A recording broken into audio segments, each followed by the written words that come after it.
Frankenstein by Mary Shelley, narrated by Owen Gemmer, text on screen courtesy of Project Gutenberg. Stay tuned at the end of the chapter as I, a high school English teacher, share some discussion questions for your reflection and that you can bring up in your English class, book club, or whatever other context you're reading this for. Chapter 1. I am by birth a Genovese, and my family is one of the most distinguished of that republic. My ancestors had been for many years counselors and syndics, and my father had filled several public situations with honor and reputation. He was respected by all who knew him for his integrity and indefatigable attention to public business. He passed his younger days perpetually occupied by the affairs of his country. A variety of circumstances had prevented his marrying early, nor was it until the decline of his life that he became a husband and the father of a family. As the circumstances of his marriage illustrate his character, I cannot refrain from relating them. One of his most intimate friends was a merchant who, from a flourishing state, fell through numerous mischances into poverty. This man, whose name was Beaufort, was of a proud and unbending disposition, and could not bear to live in poverty and oblivion in the same country where he had formerly been distinguished for his rank and magnificence. Having paid his debts, therefore, in the most honorable manner, he retreated with his daughter to the town of Lucerne, where he lived unknown and in wretchedness. My father loved Beaufort with true friendship, and was deeply grieved by his retreat in these unfortunate circumstances. He bitterly deplored the false pride which led his friend to a conduct so little worthy of the affection that united them. He lost no time in endeavoring to seek him out, with the hope of persuading him to begin the world again through his credit and assistance. Beaufort had taken effectual measures to conceal himself, and it was 10 months before my father discovered his abode. Overjoyed at this discovery, he hastened to the house, which was situated in a mean street near the Reuss. But when he entered, misery and despair alone welcomed him. Beaufort had saved but a very small sum of money from the wreck of his fortunes, but it was sufficient to provide him with sustenance for some months. In the meantime, he hoped to procure some respectable employment in a merchant's house. The interval was, consequently, spent in inaction. His grief only became more deep and rankling when he had leisure for reflection, and at length it took so fast hold of his mind that at the end of 3 months he lay on a bed of sickness, incapable of any exertion. His daughter attended to him with the greatest tenderness, but she saw with despair that their little fund was rapidly decreasing, and that there was no other prospect of support. But Caroline Beaufort possessed a mind of uncommon mold, and her courage rose to support her in her adversity. She procured plain work, she plaited straw, and by various means contrived to earn a pittance scarcely sufficient to support life. Several months passed in this manner. Her father grew worse. Her time was more entirely occupied in attending him. Her means of subsistence decreased, and in the 10th month her father died in her arms, leaving her an orphan and a beggar. The last blow overcame her, and she knelt by Beaufort's coffin, weeping bitterly, when my father entered the chamber. He came like a protecting spirit to the poor girl, who committed himself to his care, and, after the interment of his friend, he conducted her to Geneva, and placed her under the protection of a relation. 2 years after this event, Caroline became his wife. There was a considerable difference between the ages of my parents, but this circumstance seemed to unite them only closer in bonds of devoted affection. There was a sense of justice in my father's upright mind, which rendered it necessary that he should approve highly and love strongly. Perhaps during former years he had suffered from the late discovered unworthiness of one beloved, and so was disposed to set a greater value on tried worth. There was a show of gratitude and worship in his attachment to my mother, differing wholly from the doting fondness of age, for it was inspired by reverence for her virtues, and a desire to be the means of, in some degree, recompensing her for the sorrow she had endured, but which gave inexpressible grace to his behavior to her. Everything was made to yield to her wishes and her convenience. He strove to shelter her, as a fair exotic is sheltered by the gardener, from every rougher wind, and to surround her with all that could tend to excite pleasurable emotion in her soft and benevolent mind. Her health, and even the tranquillity of her hitherto constant spirit, had been shaken by what she had gone through.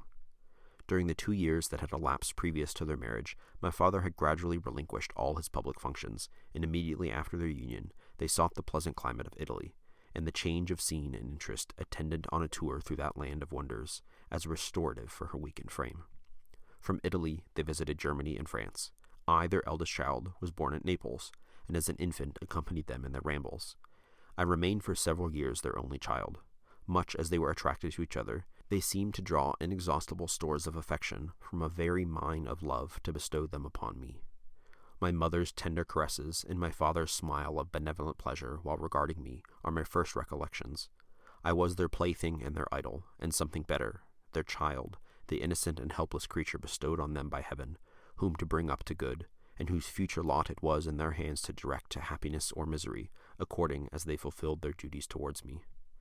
With this deep consciousness of what they owed towards the being to which they had given life, added to the active spirit of tenderness that animated both, it may be imagined that while during every hour of my infant life I received a lesson of patience, of charity, and of self-control, I was so guided by a silken cord that all seemed but one train of enjoyment to me.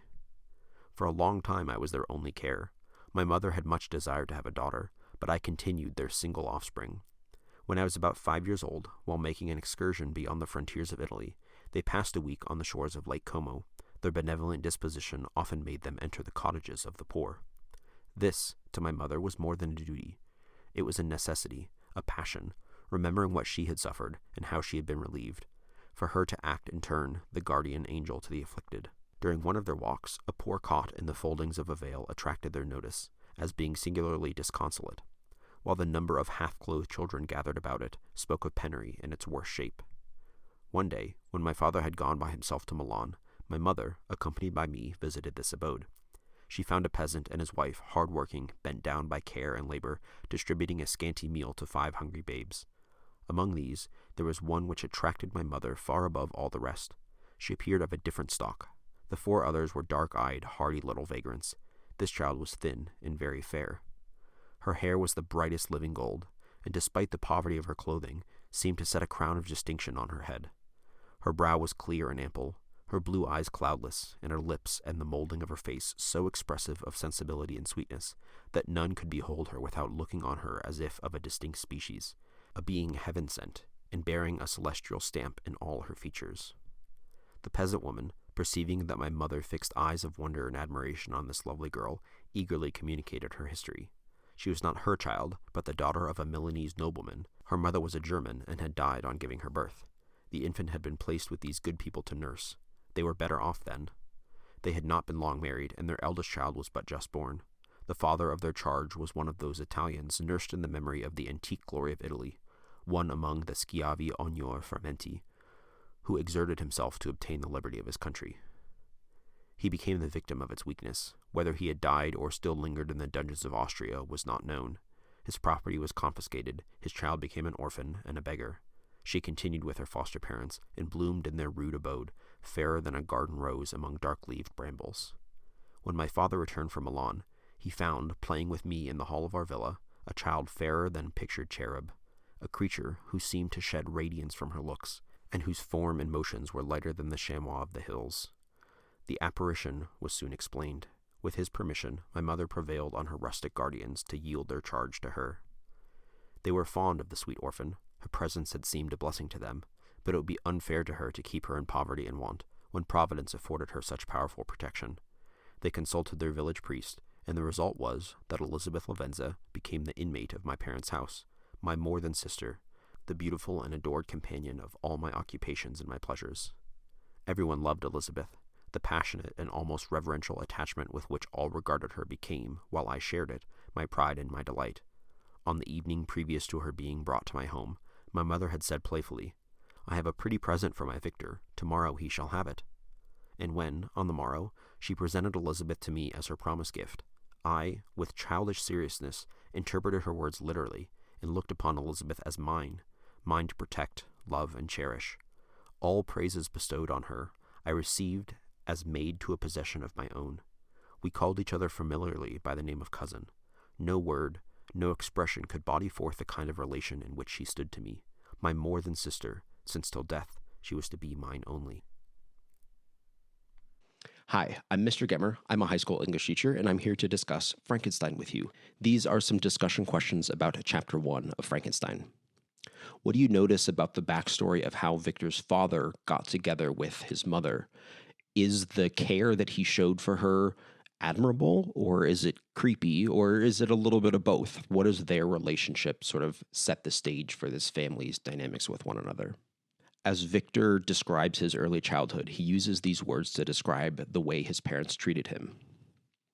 "I was their plaything and their idol, and something better. their child, the innocent and helpless creature bestowed on them by heaven, whom to bring up to good, and whose future lot it was in their hands to direct to happiness or misery, according as they fulfilled their duties towards me. It's interesting that he uses this language of plaything and idol.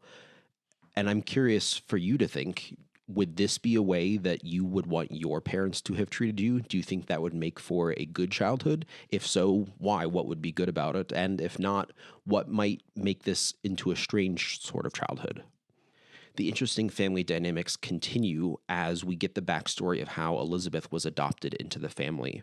What do you notice there, again, about the way that his mother particularly describes Elizabeth and the way that the whole family ends up treating her? Where is the line between caring for somebody and wanting to possess them or to control them? I think they toe the line and they might go too far, but I think it's important to think about where that line is. That'll do it for discussion questions on Chapter 1. If you're continuing to read, as you read Chapter 2, pay attention in particular to how Victor's curiosity develops in his early childhood. What is it that sort of sparks his imagination and fuels his curiosity and his desire to learn and to know more? I'll have a video posted with the audiobook of Chapter 2 if you want to continue listening along. Hope to see you back here for that and some discussion questions to follow. Happy reading.